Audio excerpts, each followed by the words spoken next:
దేవుని పరిశుద్ధ నామమునకు మహిమ కలుగును గాక. గుడ్ మార్నింగ్, బాగున్నారా?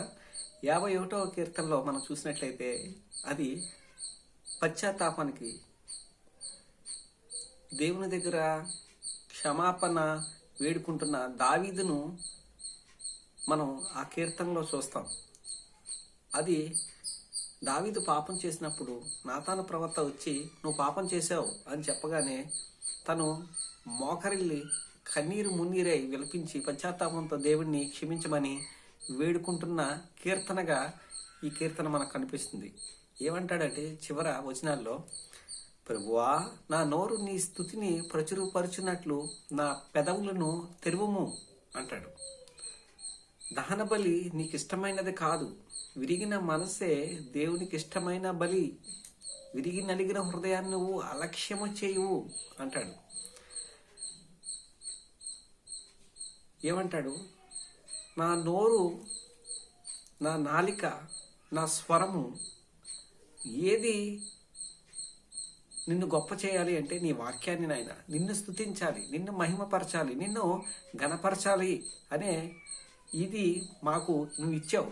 మా నోరు మరి మేము దేనికి ఉపయోగించాలి అంటే వాక్యం చదవడానికి, దేవుని మాట వివరించడానికి, బ్రతికిన 3 నాళ్ళు ఆయన చిత్తాన్ని అనేక మందికి చెప్పడానికి మా నోరుని మేము ఉపయోగించాలి, నిన్ను స్తుతించాలి.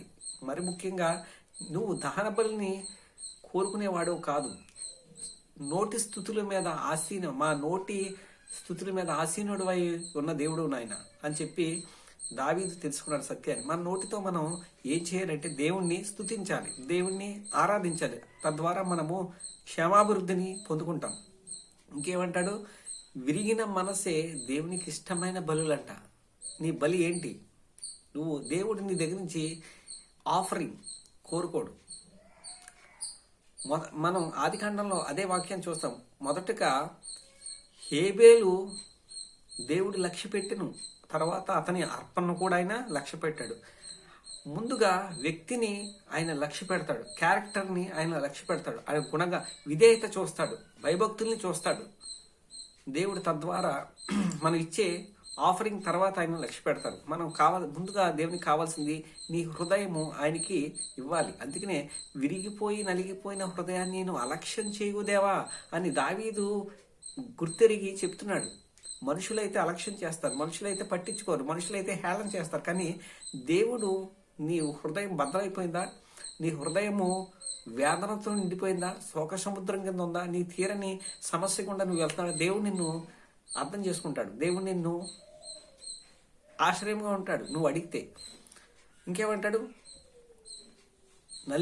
విరిగి నలిగిన, ఇక్కడేమో ఒకసారేమో ఒక సందర్భంలో విరిగిన మనసు అంటాడు, ఇంకొక చోటేమో విరిగి నలిగిన హృదయం అంటాడు. ఇంకా హృదయంలో దుఃఖము తప్ప, హృదయంలో ఏడుపు తప్ప, హృదయంలో చింత విచారం తప్ప ఇంకా ఏవీ లేని సందర్భంలో భక్తుడు అంటున్నాడు, నువ్వు అలక్ష్యం చేయు నాయన. మనుషులైతే అలక్ష్యం చేస్తారు, మనుషులైతే అర్థం చేసుకోలేరు, కానీ నువ్వు అర్థం చేసుకుని ఆశ్రయం ఇస్తావు తండ్రి అని చెప్పి భక్తుడు చెప్తూ, నీ కృప చెప్పున, నీ కటాక్షం చెప్పున సియోనుకు మేలు చేయము, యెరూషలేము యొక్క గోడలను మరలా కట్టించము అంటాడు. మా రక్షణ ప్రకారం పడిపోయింది నాయన, మా రక్షణ మేము పోగొట్టుకున్నాం, కానీ మా రక్షణను మళ్ళీ మీరు పునఃప్రారంభించు, నేను వేడుకుంటున్నాను, మా పాపం చేశాను నాయన అని చెప్పి దావీదు అడుగుతున్నట్టుగా దేవుడిని మనకు కనిపిస్తాడు. అందుకనే మనం విరిగి నలిగిన హృదయాన్ని ఏదో ఒక ప్రమాదానికో, లేదా ఏదో ఒక ప్రమాదాన్ని చేసుకోవడానికో, లేదా ఏదో ఒక సమస్యలో పడిపోవడానికో మన విరిగి నలిగిన హృదయాన్ని ఉపయోగించకూడదు. కానీ మన విరిగి నలిగిన హృదయాన్ని ఆ దేవుని దగ్గరికి పెడితే దేవుడు ఖచ్చితంగా విరిగిపోయిన హృదయాన్ని కట్టి బాగు చేసి అనేక మందికి దీవెనకరంగా, నీ చుట్టూ ఉన్న వారికి ఆశీర్వాదకరంగా నన్ను మార్చేస్తాడు కనుక. ఎందుకని మనం విరిగి నలిగిన మనసును దేవునికి ఇస్తే దేవుడు అద్భుతంగా దాన్ని కట్టి అనేక మందికి దీవెనకరంగా, అనేక మందికి ఆశీర్వాదకరంగా నన్ను మార్చేస్తాడు. కాబట్టి మనము దేవునికే మన సమస్యను, నలిగిన హృదయాన్ని, విరిగిన మనస్సును ఆయనకి అప్పగిస్తే ఆయన అద్భుతంగా గాయాన్ని కట్టి నన్ను ఆశీర్వదించి అనేక మందికి దీవెనకరంగా, అనేక మందికి ఆశీర్వాదకరంగా నన్ను మార్చేస్తాడు కనుక ఈ ఉదయకాలాన్ని ఈ మాటలు వింటున్న తమ్ముడు, చెల్లి, నీ సమస్య ఏదైనా సరే ఆయన ముందు పెట్టు. ఆయన నీ సమస్యను తీర్చే ఖచ్చితమైన దేవుడు. ఆయన ఎందుకు విశ్వాసం ఉంచండి. ఈ ఉదయకాలం మీ Anand Kumar. God bless you each and every one. God bless you.